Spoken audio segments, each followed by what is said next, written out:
Hello, আসসালামু আলাইকুম। আজকে আমরা রাইস কুকারে কিভাবে বিরিয়ানি রান্না করব সেই প্রসেসটা দেখাবো এবং সেই প্রসেসে আপনার সুবিধা, অসুবিধা এবং কিভাবে কুক করলে ভালো হবে এবং কোন জিনিসগুলো আগে পরে দিতে হবে সেই জিনিসগুলো নিয়ে আলোচনা করব। তো আমরা এখানে শুরুতেই দেখলেন যে আমরা পেঁয়াজ দিলাম। তো এখানে পেঁয়াজটা কিন্তু সাথে সাথে দেওয়ার সাথে সাথে বলক না ওঠার কারণ হলো রাইস কুকারে আপনার একটা অসুবিধা আছে। সেটা হলো তেল যে পরিমাণে গরম হবে সেই পরিমাণে আপনার কিন্তু পেঁয়াজ বেরেস্তা হবে না। তাই পেঁয়াজ বেরেস্তা ব্যবহার করার সময় অবশ্যই আপনি পেঁয়াজ আলাদাভাবে ভেজে নিতে হবে। অথবা পেঁয়াজ বেরেস্তা ছাড়াই আমার মতন করে এভাবে দিতে পারেন, কোনো সমস্যা হবে না। খাবারের স্বাদ ঠিক ঠিক থাকবে, হয়তো একটু ফ্লেভারটা একটু ভিন্নতর দেখাবে।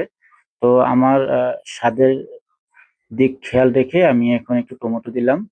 আর এখন যে কাজটা দেখতেছেন সেটা হলো আমার যদি টক দই যদি না থাকে সেক্ষেত্রে আমি গুঁড়া দুধ দিয়ে হালকা একটু লেবু দিয়ে পানি দিয়ে আমি এটা গুলিয়ে নিব, যেন টক দইয়ের যেই অনুপস্থিত আছে সেটা যেন পূরণ হয়।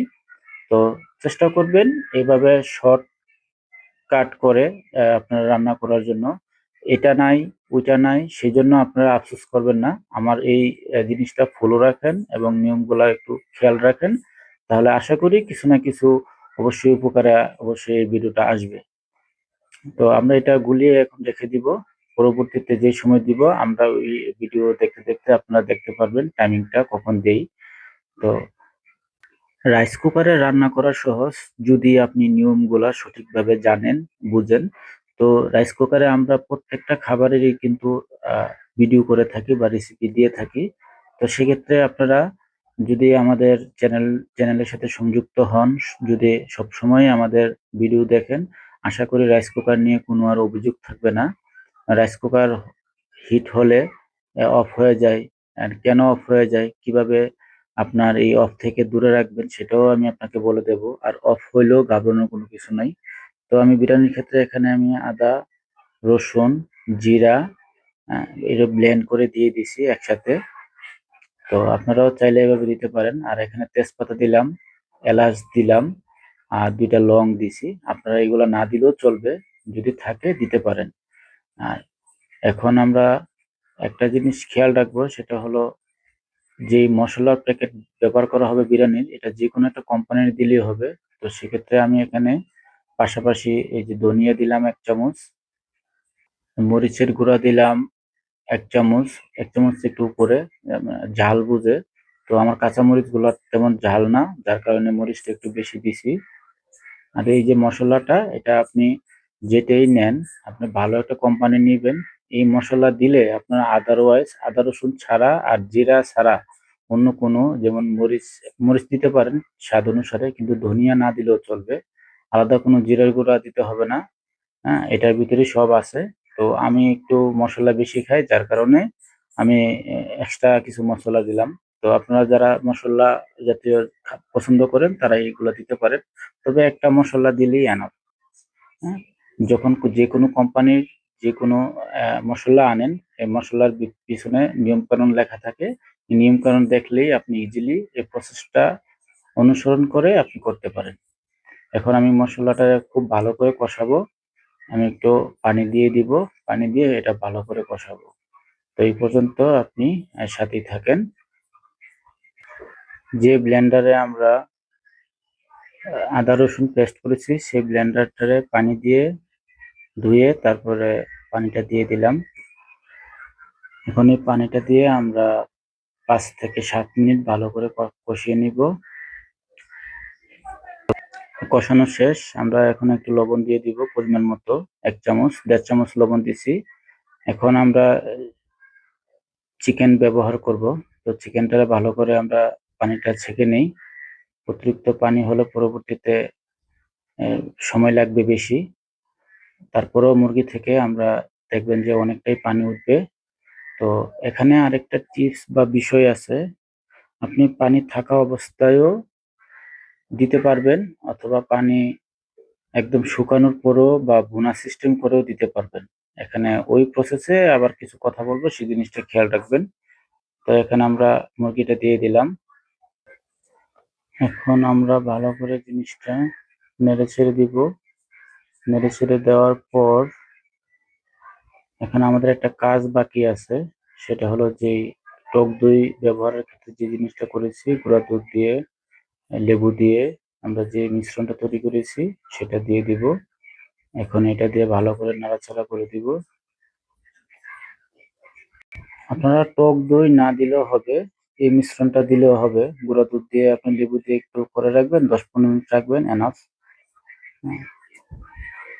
এখন চাউলের যে জিনিসটা খেয়াল রাখবেন, সেটা আপনি 1 কাপ যদি চাউল দেন তাহলে 1 কাপের সাথে 1.5 কাপ পানি দিবেন। আর যদি চাউলটা যদি আধা ঘন্টা ভিজিয়ে রাখেন সেক্ষেত্রে পানির পরিমাণটা 50% থেকে 25% কমে যাবে। অর্থাৎ যদি 1 কাপের সাথে 1.5 কাপ যদি পানি দেন সেক্ষেত্রে 1.5 কাপ না হয়ে আপনার 25%, অর্থাৎ 50 গ্রাম যদি হয় সেক্ষেত্রে 25 গ্রাম কমিয়ে ফেলবেন। ঠিক এভাবে পানির মিশ্রণটা ঠিক রাখবেন। তো আশা করি এই জিনিসটা আপনারা বুঝেছেন। যদি না বুঝেন আপনারা কমেন্টে অথবা ইনবক্সে আপনি মেসেজ দিলে আমরা অবশ্যই রিপ্লাই দেওয়ার চেষ্টা করব। তো এখন আরেকটা যে বিষয়, এখানে আপনারা চাউলটা দেওয়ার সময় 2 ভাবেই প্রসেস করতে পারেন। সরাসরি এখানে চাউলটা দিলেও পারেন।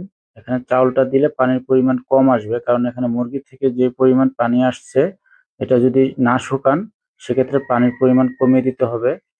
এখানে তখন 1 কাপের সাথে 1 কাপ পানি দিলেই যথেষ্ট, যদি এরকম পরিমাণে পানি থাকে। আর যদি এরকম পরিমাণে পানি না থাকে, যদি শুকান, সেক্ষেত্রে আপনার পানির পরিমাণটা ওই অনুসারে দিবেন আরকি।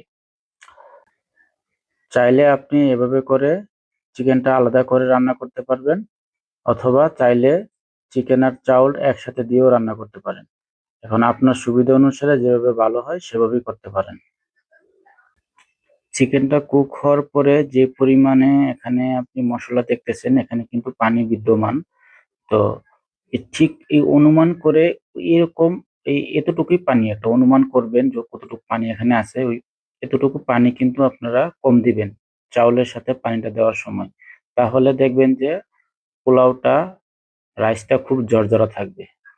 এখানে আমি যেই মসলাটা দিছি ওইটার মধ্যে পানি আছে। আমি এখানে সময় স্বল্পতার কারণে, বা সময় না, আমি এই প্রসেসে রান্না করতেছি আপনাকে যেন সমস্যায় তৈরি না হয়, কারণ আমরা শর্টকাট করে তো সবাই রান্না করার চেষ্টা করি, যার কারণে শর্টকাট ভাবে। আর এই চুলাতে অর্থাৎ রাইস কুকারে কিভাবে করবেন এটা জাস্ট আপনাকে দেখানো অথবা বোঝানো, এছাড়া কিছু না। আপনারা চাইলে এইভাবে প্রসেসটা করেন, একদিন দেখে দেখে করেন, ভালো করে ভিডিওটা দেখেন, প্রসেসটা মাথার মাঝে সেট করেন। আপনার আর আমার কথা শুনতে হবে না, ঠিক এভাবে করে আপনি কাজ চালিয়ে যান, দেখবেন যে রাইস কুকারে খুব ইজিলি বিরিয়ানিটা রান্না করতে পারবেন। যেই মশলাটা ছিল এই মশলাটা কিন্তু আপনার পানিটা খেয়ে ফেলছে। এখন দেখেন রাইসগুলা ফালানো শুরু হচ্ছে, তার মানে রাইসগুলা হালকা ভাজা হয়ে গেছে। এখন আপনারা পানির যে পরিমাণটা বললাম আমি আবারও বলি, 1 কাপ চাউলের জন্য 1.5 কাপ পানি দিবেন যদি রাইসটা যদি আগে ভিজানো না থাকে। আর যদি আধা ঘন্টা বা 20 মিনিট ভিজায় রাখেন সেক্ষেত্রে পানির পরিমাণটা 25% কমে যাবে। অর্থাৎ 1 কাপে যদি আমরা 100% ধরি আর আধা কাপে যদি ধরি 50%, তো সেক্ষেত্রে আর 25% কমে যাবে। এভাবে করে পানির পরিমাণটা ঠিক রাখবেন। এখন রাইস কুকারে এই পানিটা দেওয়া যতক্ষণ আছে ততক্ষণ ধরে কিন্তু চুলাটা চালু থাকবে। রাইস কুকারে একটা জিনিস খেয়াল রাখবেন। এখন আপনার এটা পানি যতক্ষণ পর্যন্ত না শুকাবে ততক্ষণ পর্যন্ত চুলা চলবে। এটা হলো রাইস কুকারের প্রধান কার্যকারিতা। আর পানি যখন শুকিয়ে যাবে আপনার ওটু আপনার চুলা কিন্তু বন্ধ হয়ে যাবে। এখন আমার এটা অফ আছে, আমি এখন চালু করব। তো ঠিক এভাবেই আপনারা চেষ্টা করবেন করার জন্য। তো আমি আবার একটু নেড়ে দেই, দেখতেছি কি অবস্থা। আমি আর কখনো রাইস কুকারে রান্না করি নাই, তো যার কারণে আমিও চেষ্টা করতেছি। আমি অন্য জিনিস রান্না করছি কিন্তু বিরিয়ানি কখনো রান্না করিনি। তাই আমার যে প্রথম বাস্তব যে অভিজ্ঞতাটা এটা কিন্তু আপনাদের সাথে শেয়ার করতেছি। তো এখন দেখেন আমার এগুলা সবগুলো হয়ে গেছে মোটামুটি। এখন আমি চিকেনটা দিয়ে দিব, চিকেনটা দিয়ে নাড়া দিয়ে আমরা এটা রেখে দিব, দেখবেন যে অটোমেটিকলি আমার জিনিস রেডি হয়ে গেছে। তো ঠিক এভাবেই করেই আপনারা চেষ্টা করবেন।